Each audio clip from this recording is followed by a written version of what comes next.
भरतपुर नामक गांव में चवन्नी लाल नाम का एक सेठ अपनी पत्नी के साथ रहता था।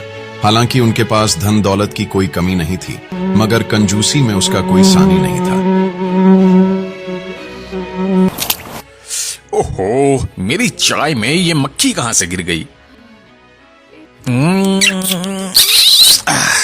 आहा, चाय के साथ साथ जलेबी का स्वाद भी आ गया। लगता है किसी हलवाई की दुकान से आई थी ये मक्खी। चलो अच्छा है, अब कुछ दिनों तक जलेबी खाने की छुट्टी। हे भगवान, क्या करूं इनकी इस कंजूसी का। हर चीज के लिए इन्होंने मुझे रुला रखा है। सुनिए जी, आज मछली खाने का बड़ा मन हो रहा है। आप बाजार से ले आइए ना।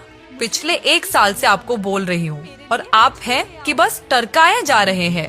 कंजूस चवन्नी लाल ने सेठानी को बरगलाने की बहुत कोशिश की, पर सेठानी नहीं मानी और मछली खाने की जिद पर अड़ गई। थक हार कर सेठ चवन्नी लाल को मछली लेने बाजार जाना ही पड़ा। अरे भैया, मछली कितने की दी? यह मछली 100 रुपए की है सेठ जी।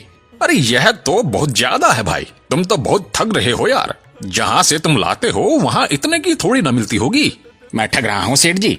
जाओ तो फिर उससे खरीद लो जो थोक रेट पर बेचता है, उसके पास चले जाओ। अब कंजूस सेठ चवन्नी लाल थोक रेट की दुकान पर पहुंच गया और वहां दाम पूछने लगा। अरे भैया, ये मछली कितने की दी? यह मछली 80 रुपए की है सेठ जी। सेठ चवन्नी लाल को वो दाम फिर से बहुत ज्यादा लगा। ओहो, अरे भैया, ये तो बहुत महंगी है भाई। इतने की तो मैं नहीं लूंगा। वैसे भी जहाँ से तुम ये मछली लाते हो वहाँ इतने की थोड़ी ही मिलती होगी। हाँ भाई हाँ, क्यों नहीं। हम तो नदी से मछली लेकर आते हैं, वहाँ बिल्कुल मुफ्त मिलती है। जाओ और वहीं से जाकर ले लो। सेठ जी को यह बात रास आ गई। अरे जब मुफ्त में कोई चीज मिल रही है तो फिर मैं उसे पैसे देकर क्यों खरीदूं? नदी से ही निकाल लेता हूँ मछलियाँ, 4 पैसे तो बचेंगे। ये सोचकर सेठ चवन्नी लाल नदी की खोज में निकल पड़ा और आखिरकार कुछ दूर चलने के बाद उसे एक नदी मिली। आहा वाह, अरे मिल गई नदी। चलो अब जल्दी से इस नदी से बढ़िया बढ़िया मछली पकड़ लाता हूँ। ये सोचकर सेठ चवन्नी लाल नदी में घुस गया और मछली पकड़ने के चक्कर में वो नदी में काफी गहराई तक पहुंच गया, जहां से बिना तैरे वापस आना संभव नहीं था। अब वह धीरे धीरे डूबने लगा। सेठ को याद आया कि उसे तो तैरना आता ही नहीं है। खुद को मौत के करीब जाते देख अब उसे भगवान याद आने लगे। उसने मन में मन्नत मांगनी शुरू कर दी। हे भगवान, मेरी जान बचा लो। भाड़ में गई ये मछलियाँ। अगर मैं इस नदी से बाहर निकल जाऊं तो मैं पूरे 101 ब्राह्मणों को भोजन खिलाऊंगा। मुझे बचा लीजिए प्रभु। मन्नत मांगने से उनके मन में एक आत्मबल आ गया और वह धीरे धीरे आंखें बंद करके हाथ पैर मारता हुआ उस जगह से थोड़ा ऊपर तक आ गया। आंख खोलकर उसने देखा तो उसे थोड़ा खुशी हुई, पर वो पछताने भी लगा। अरे यार, मैंने बिना मतलब के ही 101 ब्राह्मणों के लिए कह दिया। आधी दूर तो मैं आ ही गया हूँ, थोड़ा कम कर लेता हूँ। तब उसने भगवान से फिर से मन में मन्नत मांगी। हे प्रभु, पिछली वाली मन्नत में मैं थोड़ा जोश जोश में बोल गया था। 101 थोड़ा ज्यादा है। अगर मैं अब नदी से बाहर निकल जाऊं तो 51 ब्राह्मणों को भोजन अवश्य करवाऊंगा। थोड़ा साहस करके उसने फिर से तैरना शुरू किया तो थोड़ी दूर और आगे आ गया। अब सिर्फ चौथाई हिस्सा ही रह गया था। जब उन्होंने देखा कि अब नदी का सिर्फ चौथाई हिस्सा ही बचा है तो वह फिर बोल पड़ा। हे प्रभु, 51 ब्राह्मणों को थोड़ा कम कर लो। अगर मैं अब इस नदी से बाहर निकल जाऊंगा तो 11 ब्राह्मणों को भोजन कराऊंगा ही कराऊंगा। ऐसे ही करते करते वह नदी के किनारे पर पहुंच गया। अब पानी 2-3 फीट ही रह गया था। जान बचते ही उसके सुर और बदल गए। वह तेजी से बोल पड़ा।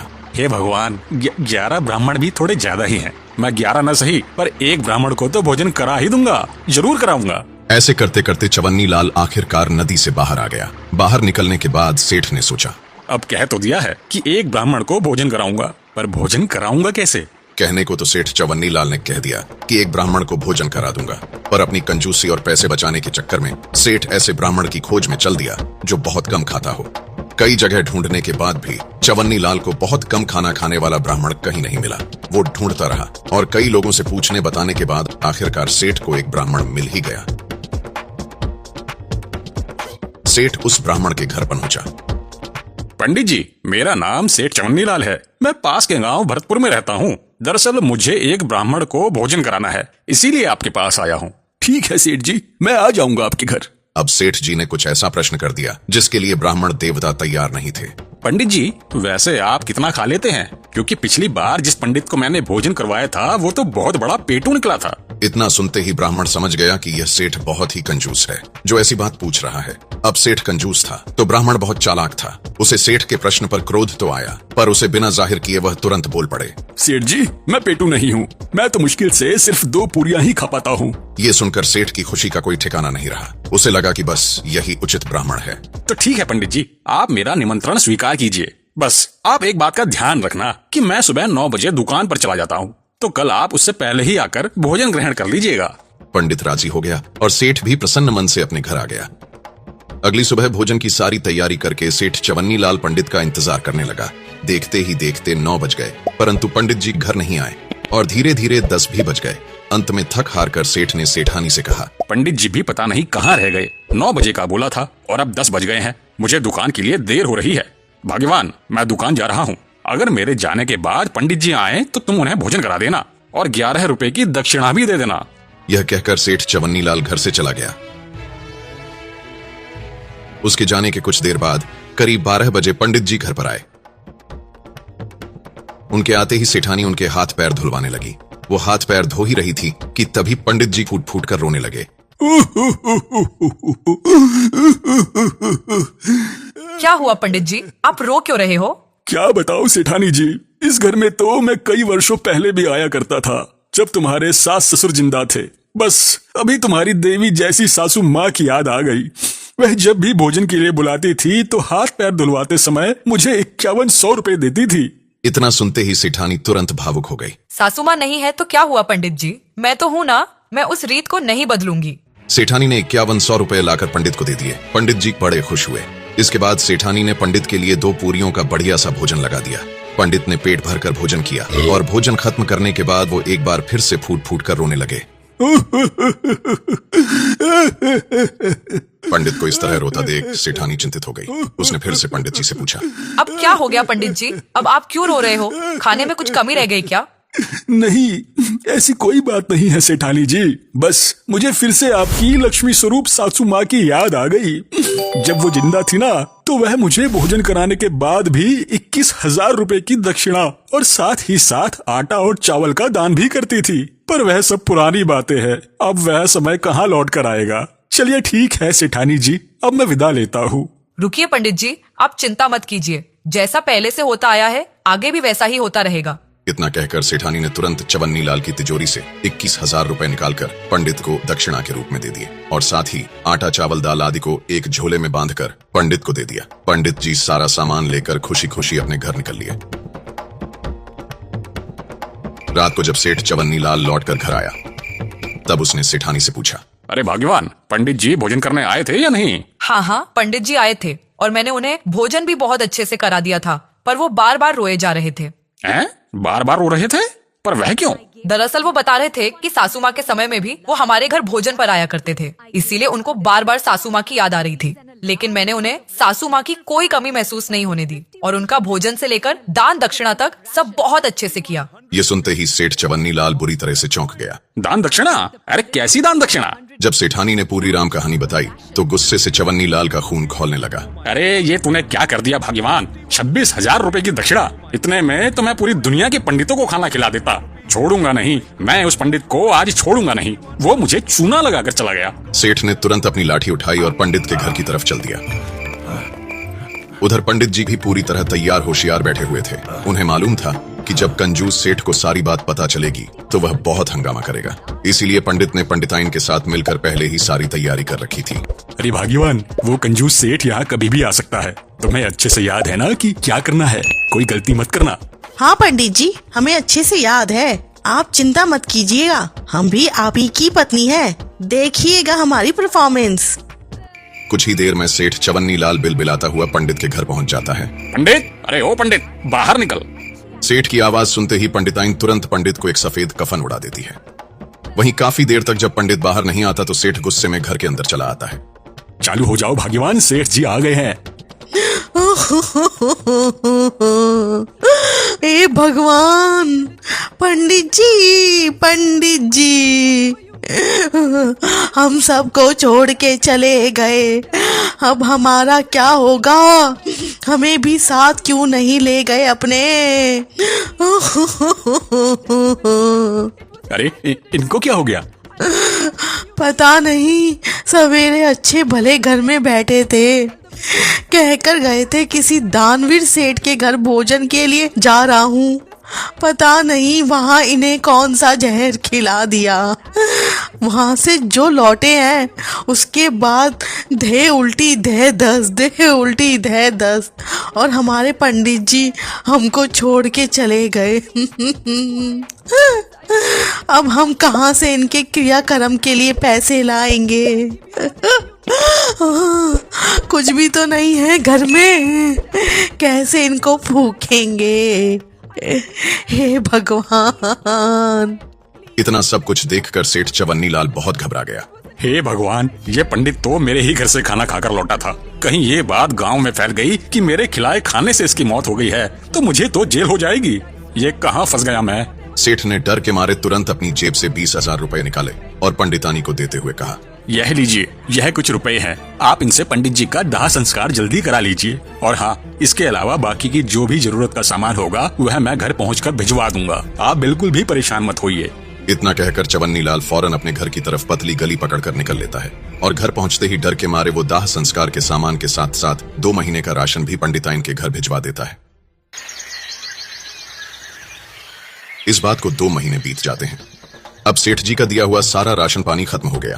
तब पंडित जी ने फिर से कोई तिगड़म लगाने को सोचा और एक सुबह 9 बजे के बाद जब सेठ चवन्नी लाल अपनी दुकान के लिए निकल गया तब पंडित जी अपने घर से सेठानी से मिलने सेठ के घर की तरफ चल दिए। 2 महीनों से पंडित जी ने अपनी दाढ़ी मूंछ भी नहीं बनाई थी, सो लंबी लंबी दाढ़ी लेकर पंडित जी सेठानी के घर पहुंच गए। अब पंडित जी जितने चालाक, सेठानी उतनी ही मूर्ख। पंडित जी को देखते ही सेठानी ने उनसे पूछा, अरे पंडित जी, आप यहाँ? आप तो मर गए थे ना? हाँ सेठानी जी, मैं मर गया था और अभी मैं सीधा स्वर्ग से ही आ रहा हूँ। क्या है कि वहाँ हजामत करने वाला कोई नहीं है ना, तो यहाँ मैं अपनी दाढ़ी बनवाने आया हूँ। पंडित जी बहुत ही चालाक थे। उन्हें आसपास के लोगों से पता चला था कि सेठ जी की एक गुड़िया नाम की बेटी थी जिसका कई साल पहले स्वर्गवास हो गया था। पंडित ने सेठानी से कहा, सेठानी जी, मुझे स्वर्ग में आपकी बेटी गुड़िया मिली थी। जब उसे पता चला कि मैं यहाँ आता जाता रहता हूँ तो वो मुझसे कहने लगी कि पंडित जी, आप मेरे घर पर भी चले जाना, मेरे माता पिता का हाल चाल ले आना और उन्हें मेरा समाचार भी दे देना। तभी मैं आप लोगों को गुड़िया का समाचार देने आया हूँ। वैसे सेठ जी कहाँ हैं? कहीं दिखाई नहीं दे रहे। ये सब सुनकर सेठानी बहुत भावुक हो गई और पूछने लगी, क्या सच में? कैसी है मेरी बेटी गुड़िया? क्या बताऊं सेठानी जी, गुड़िया तो बहुत कमजोर हो गई है। वहाँ कोई बढ़िया इंतजाम नहीं है ना, फल फूल मेवा मिश्री कुछ नहीं मिलता वहाँ। अब मुझको ही देख लो, मेरी दाढ़ी कितनी बड़ी हो गई है। वहाँ हजामत बनाने वाला कोई नाई तक नहीं है। तभी तो मैंने सोचा कि यहाँ आकर अपनी दाढ़ी भी बनवा लूंगा और आपकी बेटी गुड़िया की खोज खबर भी आपको दे दूंगा। चलो, अब मेरा समय हो रहा है, मैं थोड़ी देर में वापस जाने वाला हूँ। तो आपको जो कुछ भी गुड़िया को देना दिवाना हो वह मुझको दे देना, मैं जाकर उसको दे दूंगा, वो बहुत खुश होगी।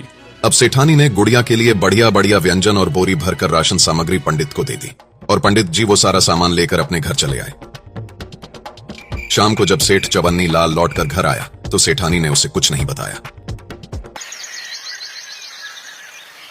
इसी तरह सेठानी का दिया हुआ राशन पंडित ने 2 महीने चला लिया और उसके बाद उन्होंने फिर से नई तिगड़म लगाई और दोबारा सेठ चवन्नी लाल के घर पहुंच गए।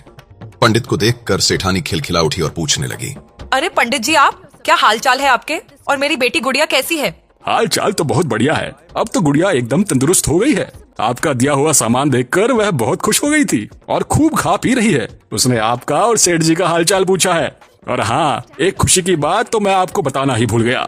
जानती हो, आप नानी बन गई हो और सेठ जी नाना। गुड़िया को लड़का हुआ है। ये खबर सुनते ही सेठानी की खुशी का कोई ठिकाना नहीं रहा। अच्छा सुनो, गुड़िया ने कहा है कि अम्मा से कह देना कि नाती के लिए कुछ कपड़े और शगुन का सामान भिजवा दे। और हाँ, उसने वहाँ दावत का भी इंतजाम किया है, तो उसके लिए कुछ राशन पानी भी भिजवा देना। अब तो सेठानी जी दौड़ दौड़ कर सारा इंतजाम करने लगी। उसने एक तांगा बुलवाया जिसमें आटा, चावल और सारा राशन का सामान भरकर पंडित को दे दिया और जाते जाते कहा, पंडित जी, गुड़िया से कहना कि उसकी माँ उसको बहुत याद करती है और मेरे नाती को मेरा खूब सारा प्यार देना। हाँ हाँ, क्यों नहीं, कह दूंगा, मैं यह जरूर कह दूंगा। इतना कहकर पंडित जी निकल लिए। तभी अचानक किसी काम से सेठ चवन्नी लाल घर आ पहुंचा और देखा कि सेठानी तो दरवाजे पर ही खड़ी है। क्या बात है भाग्यवान, तुम यहाँ क्यों खड़ी हो? कोई आया था क्या? हाँ, स्वर्ग से पंडित जी आए थे। आप जानते हैं, आप नाना बन गए हैं। हैं? नाना?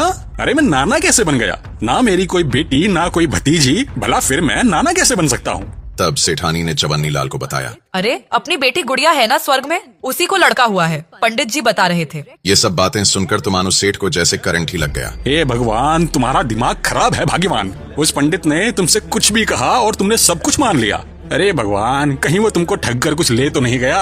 नहीं नहीं, मैंने उन्हें कुछ खास तो नहीं दिया। बस गुड़िया के बेटे के लिए सोने की चेन, कपड़े, एक टोकरी फल, आटा, चावल, दाल, तेल और बस 2 महीने का राशन दिया है। अब तो सेठ चवन्नी लाल के चेहरे पर हवाइयां उड़ने लगी। अपनी अक्ल की अंधी बीवी और धूर्त पंडित का गुस्सा लेकर वह पंडित के घर की तरफ चल दिया। जब चवन्नी लाल पंडित जी के पास पहुंचा तो उनसे हाथ जोड़कर माफी मांगने लगा। पंडित जी, मुझे माफ कर दीजिए। मैं आज के बाद कभी कम खाना खाने वाले ब्राह्मण को नहीं ढूंढूंगा और अपनी इस कंजूसी को त्याग दूंगा। मैं समझ गया हूँ कि आप मुझे उसी बात की सजा दे रहे हैं। ठीक है सेठ जी, मैं आपको माफ करता हूँ, लेकिन आज से आपको हर महीने मंदिर जाकर वहाँ बैठे गरीबों और साधुओं को भोजन कराना होगा और साथ ही उन्हें 251 रुपए की दक्षिणा भी देनी होगी।